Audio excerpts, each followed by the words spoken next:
Bem-vindo à série de estudo Manhã de Jejum.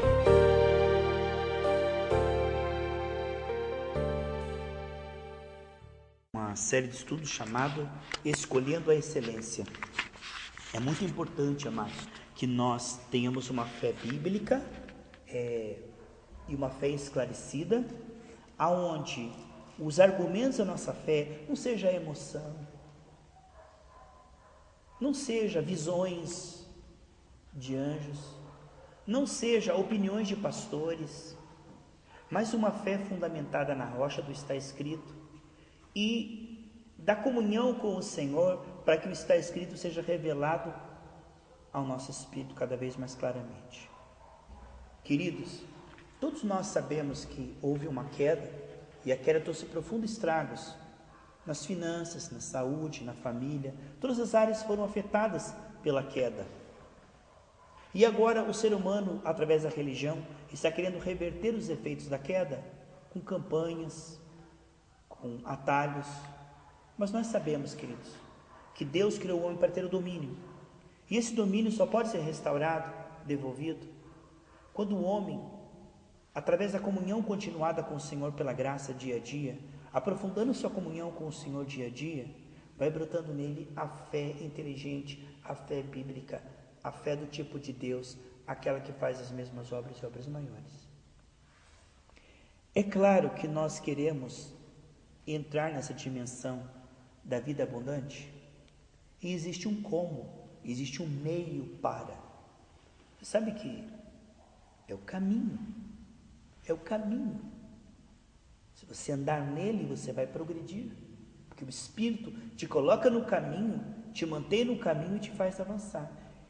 E eu quero que seja bem claro isso, embora seja aparentemente repetitivo, mas claro isso, nítido, transparente.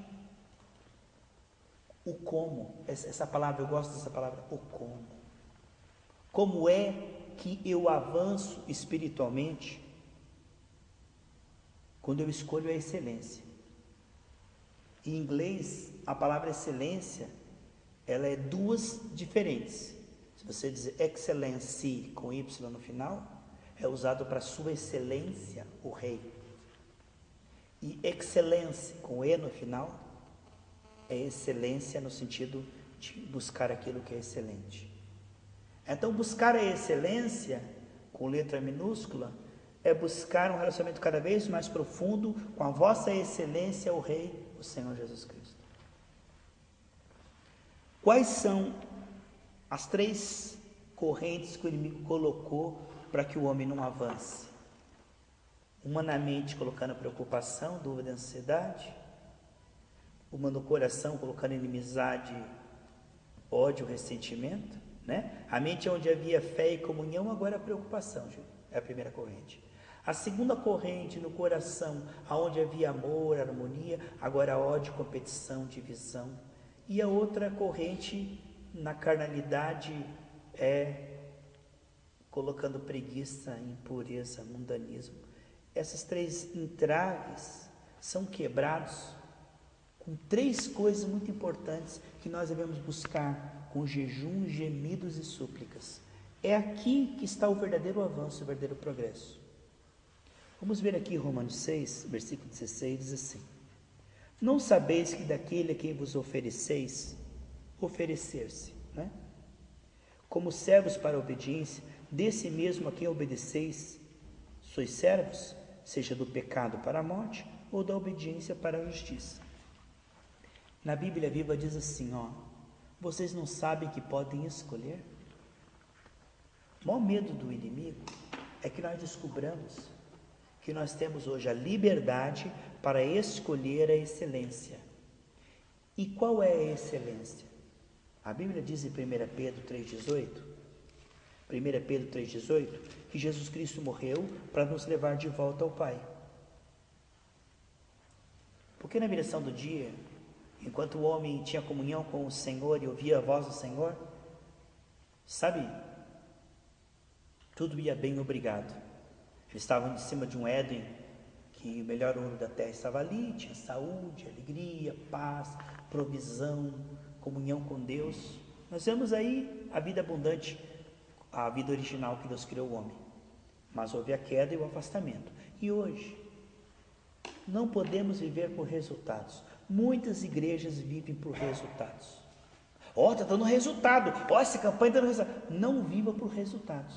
Isso é um atalho perigoso. Viva por relacionamento. Porque este é o método de Deus. Não resultado. O resultado virá. E é claro que ninguém busca algo que não tenha resultado. Se alguém planta uma lavoura é porque vai ter resultado. Só que o resultado é o que vem no final. E como é que nós podemos cooperar com isso, amados? Existe um autor chamado F.F. Boworst que dizia: a nossa fé começa onde a vontade de Deus é clara. Quando o ser humano caiu, ele começou a interpretar Deus de uma maneira diabólica, com a lente do inimigo. Olha, quando o homem caiu, ele teve medo de Deus, e ele começou a ter contenda com seu irmão, e ele começou a ficar uma pessoa diferente, perdeu a imagem e semelhança. Agora, o culto racional, renovação da mente, descubra primeiro, isso é maravilhoso, motivador. Descubra, você e eu temos a liberdade de escolher o excelente.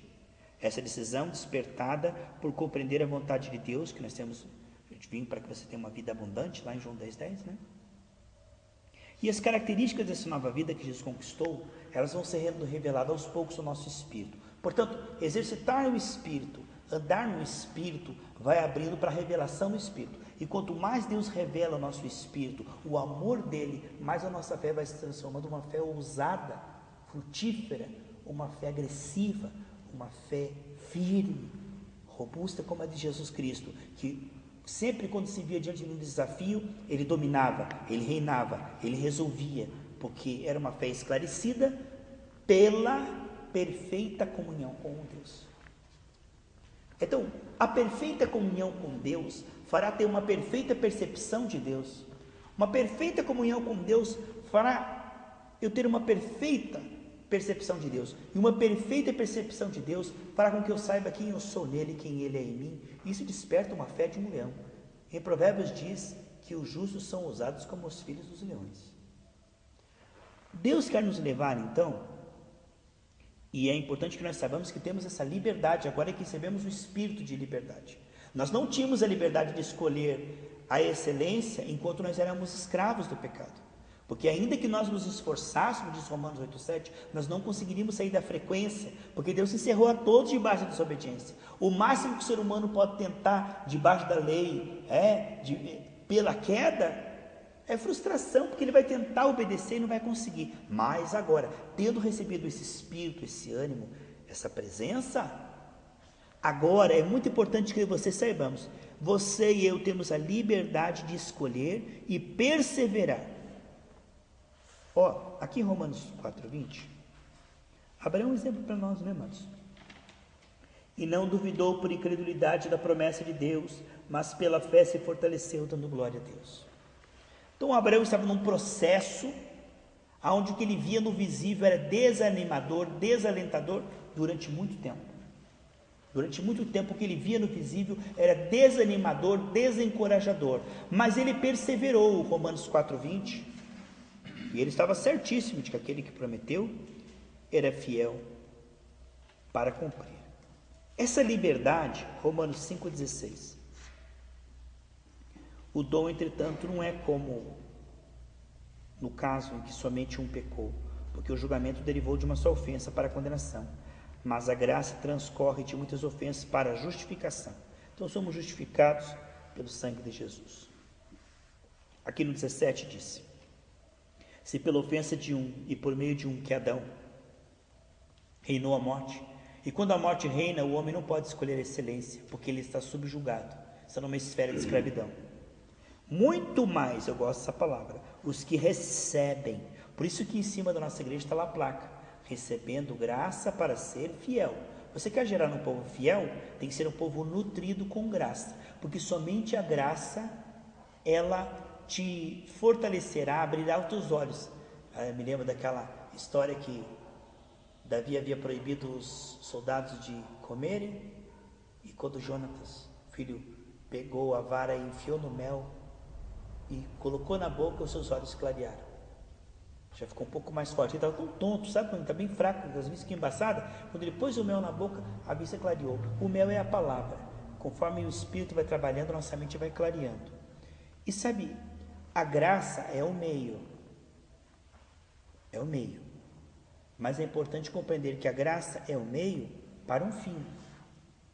Qual é o objetivo da graça? Porque não devemos receber a graça em vão. E não devemos transformar a graça de Deus em desculpa para se entregar à carnalidade. Tem pessoa que diz, eu estou debaixo da graça, por isso ele continua se entregando ao pecado. A graça nos foi dada com um propósito. Qual o propósito do sangue de Jesus? Qual o propósito da graça? Nós vimos ali em 1 Pedro 3,18. É nos levar de volta a Deus. Portanto, se existe 3 cadeias, vamos dizer que tiver 3 correntes aqui te prendendo, você fará um gemido como Sansão, que a unção vinha sobre ele, e vai quebrar essas 3 correntes. E para quebrar essas 3 correntes, através da revelação, é preciso de um gemido continuado, claro e específico. O Senhor diz assim, ó, buscai, pois, o reino de Deus e a sua justiça, e todas essas coisas vos serão acrescentadas. Aí depois lá em Lucas 17:20 ele diz, o reino de Deus não está com aparência exterior, o reino de Deus está dentro de vocês, lá em Lucas 17, 20 e 21. Depois em Romanos 14:17 ele diz que o reino de Deus é a justiça, ou seja, a capacidade de agir como Jesus, a paz, a capacidade de sentir como Jesus, e a alegria, né? Pensar como Jesus. Então veja, a imagem e semelhança é devolver. A minha mente vai ficar, primeiro começa o processo racional, lá na mente, tá? Começa na mente. Pensar como ele pensa, em linha com a palavra. Depois sentir como ele sente e agir como ele age. Esse é o produto final. Se você passar pelo processo da graça com o propósito correto, você vai chegar ao efeito correto. Veja, a graça é a condição, o efeito, cada vez mais para paz, amor e alegria. E qual é o propósito? Aí está.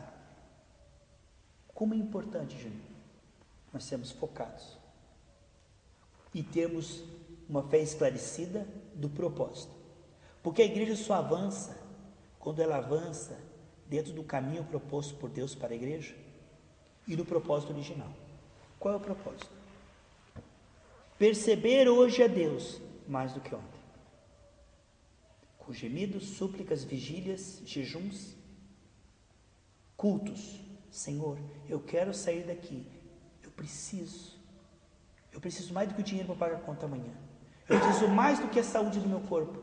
Eu preciso mais do que a restauração da minha família.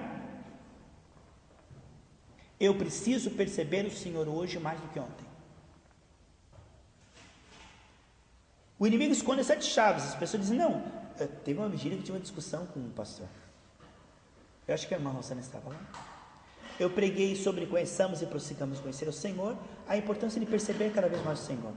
Aí o pastor me interrompeu e falou, pastor, conhecer o amor de Deus já está claro, foi revelado na cruz do Calvário.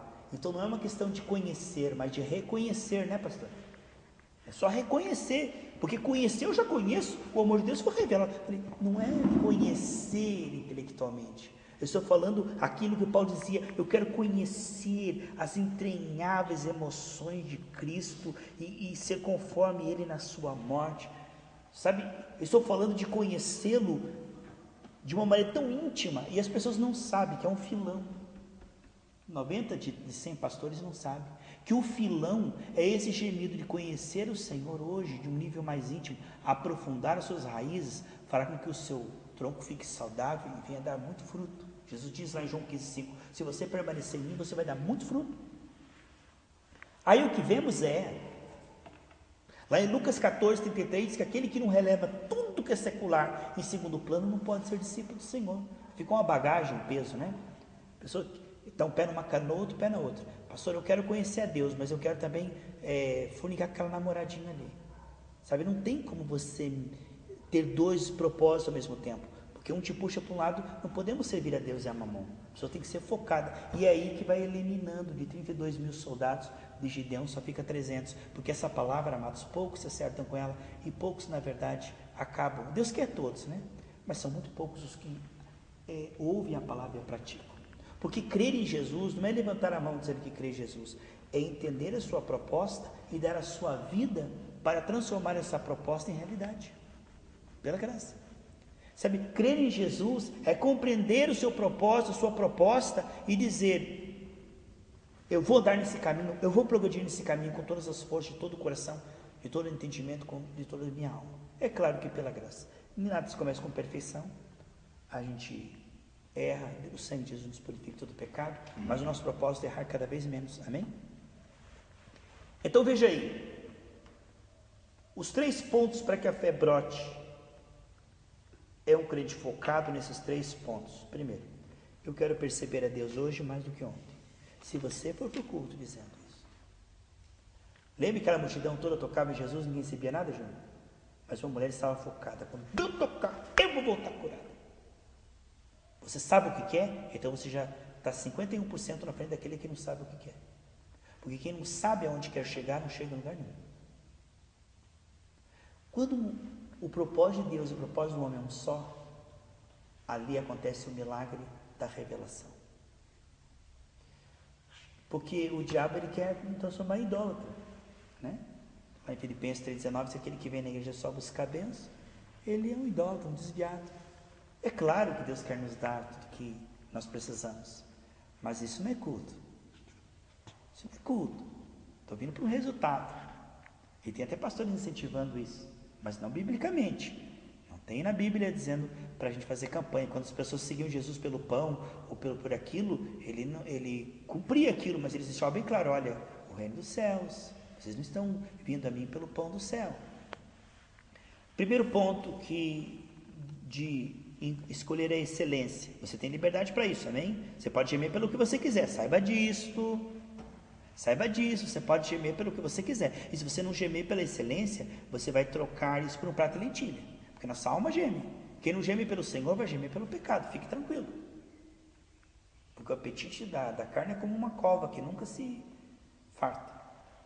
Primeiro ponto. Fazer disso o seu alvo, o seu foco. Perceber a Deus hoje mais do que ontem. Segundo ponto.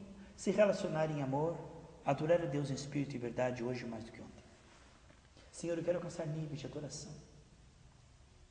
Eu quero alcançar níveis de derramamento, de quebrantamento, de júbilo. Quero dançar como o Davi dançou diante da arca. Eu quero te adorar como nenhum ser humano fez até hoje. Nem Paulo, nem Pedro, nem João. Por que eu não posso? Eu quero te adorar. Davi estava numa dispensação em que ele não tinha o Espírito que dentro dele vinha sobre ele, né? Então, Senhor, tudo bem, Paulo te adorou, Daniel te adorou 3 vezes por dia, tal, beleza.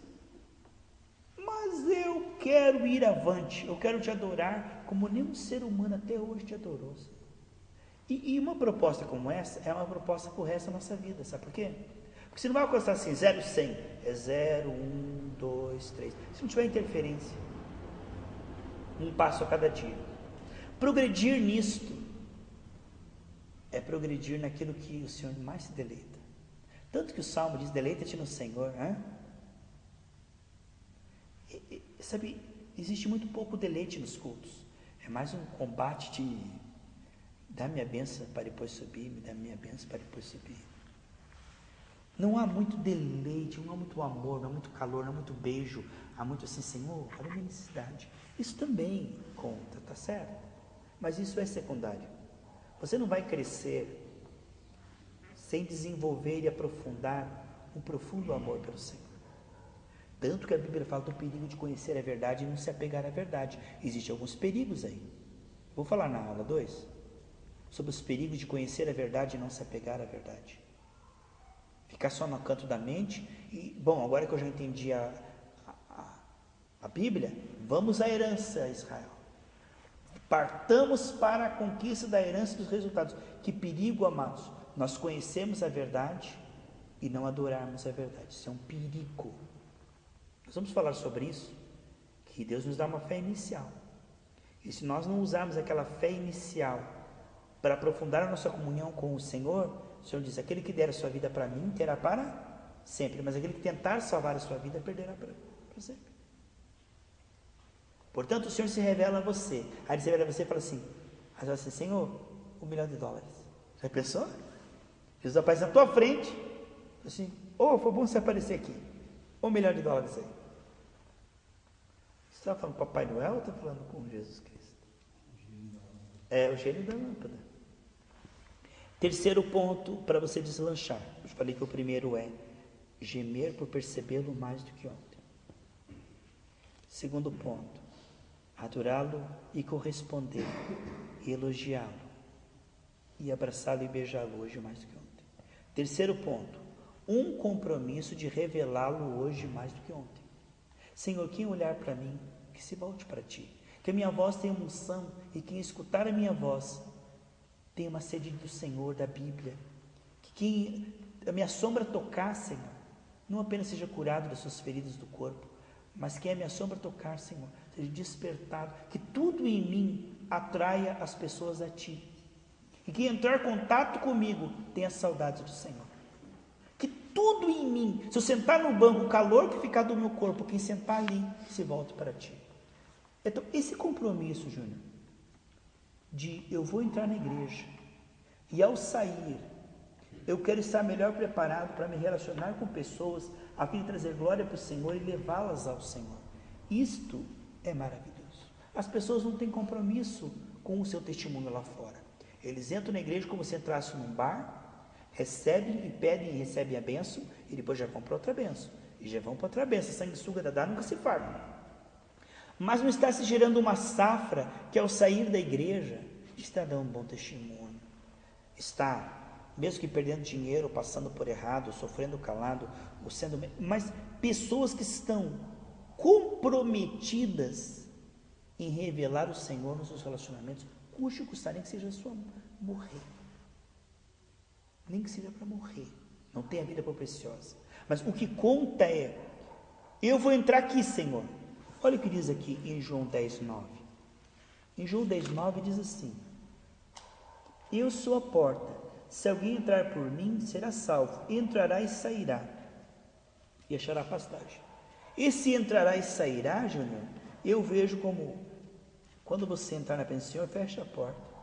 Fica só você e o Senhor. E quando Moisés saiu e eu olhava no rosto dele, estava brilhando. Esse entrar fala dessa Santa Ceia, né? Senhor, eu estou aqui diante de ti, quero me alimentar da tua presença.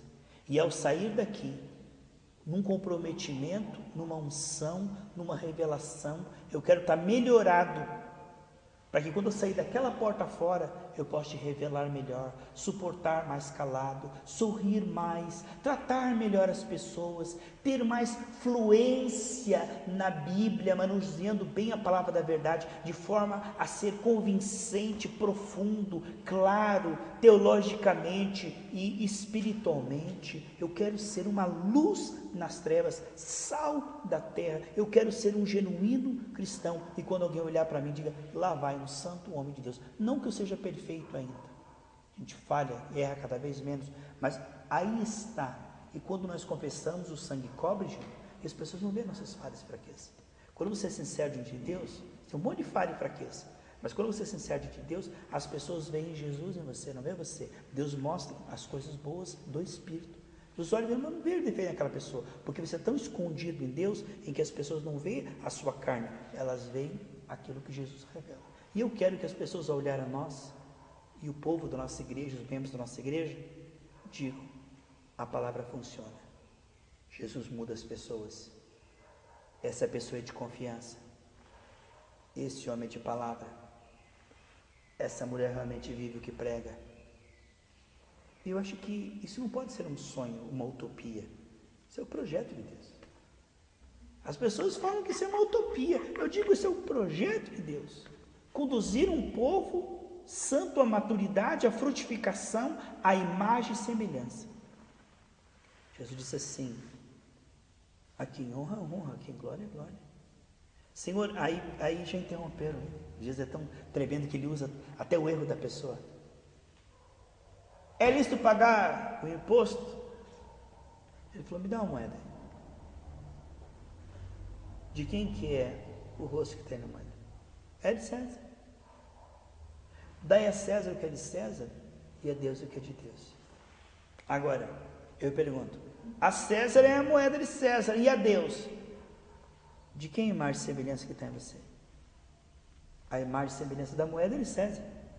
E a imagem e semelhança a ser resgatado, aí está a glória para Deus. É a imagem e semelhança devolvida. Olha, é cristãos parecidos com Jesus Cristo. Então nós devíamos estar indo à igreja para nos transformar em pessoas cada vez mais parecidas com Jesus, no pensar, no agir, no falar. E sabe o que nós estamos fazendo? Estamos indo à igreja apenas para suprir necessidades da nossa carne. Ai, a irmãzinha não cantou parabéns, eu não vou mais na igreja. Ah, o irmão não me beijou, o diácono me tratou mal, por isso eu não vou mais na igreja. Quer dizer que qualquer coisa que faz deixar a igreja, cadê o teu propósito, o compromisso e comprometimento com Jesus e com o corpo?